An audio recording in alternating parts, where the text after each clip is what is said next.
একটা দেখতেছেন আমার হাতে একটা গিফট, আর কারণ এই গিফটটাই আমি এখন ওপেন করুম। তো আমি যার মেট্রিকে দেখবার নিয়ে গেছিলাম, মেট্রিক পরীক্ষা দেখবার নিয়ে গেছিলাম, আর হেই কিন্তু সেই ছোট ভাইটা কিন্তু আমার এই গিফটটা দিয়ে দিছে। তাহলে ভিডিওটা সকাল থেকে আরম্ভ করি। তো কালকে আমি গেছিলাম চরে, আর আজকে গেতাছি গিয়ে বেততে। আর বেততে যাওয়ার টাইমে কিন্তু আমার সামনে হরাইঘাট ব্রিজ পড়ে গেল গা। আর হরাইঘাট ব্রিজের তলতে কিন্তু অল্প পানি, আর আমি কিন্তু চরে যাওয়ার টাইমে এটা গম পাইছিলাম না।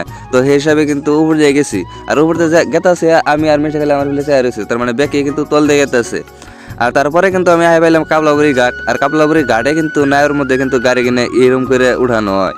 আর নায়ের মধ্যে কিন্তু গাড়ি মানুষ বোঝা হয়ে গেছে, তাও মানে নাওয়ালারা খালি চেয়ে থাকে রাস্তা বিলি যে আরো দুই একটা গাড়ি নেন যায় নাকি।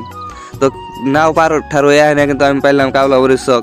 তো কাবলাবুড়ির চকের থেকে কিন্তু আমি কটা দোকানের নিয়ে মাল সাল নিতে আসছি। তো মাল সাল নিয়ে হইলো।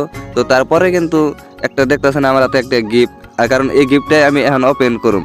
তো আমি যার মেট্রিকে দেখবার নিয়ে গেছিলাম, মেট্রিক পরীক্ষা দেখবার নিয়ে গেছিলাম, আর হেই কিন্তু সেই ছোট ভাইটা কিন্তু আমার এই গিফটটা দিয়ে দিছে। তো এই গিফটের মধ্যে কি আছে, বক্সটার ভিতরে কি আছে, আমি কিন্তু বারে বারে ওরা কইছি যে কি আছে ক ক। তো আমার তো অতি কইলই না কি আছে, খালি কয় যে বেতে নিয়ে যায় খুলে তারপরে দেখো।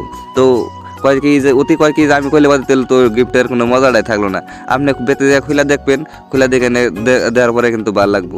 তো আমি কিন্তু পুরা মানে বেতে আইনে মানে দেরি করে নেই, হারাহারি করে মানে বক্সটা খুললাম, গিফটটা ওপেন করলাম। তো গিফটটা ওপেন করে নিয়ে দেখলাম যে খুবই একটা মজাদার বস্তু কিন্তু দিচ্ছে, মানে খুবই ভাল লাগছে বস্তুটা। দেখতেছেন একটা মানে ঘড়ি দিয়ে দিছে, ঘড়িটা দিয়ে কিন্তু পুরা মজা করে প্যাকিং করে দিয়ে দিছে, মানে ঘড়িটাও কিন্তু হে মজা লাগছে। তো আজকের ব্লগটা কিন্তু এ পর্যন্তই শেষ।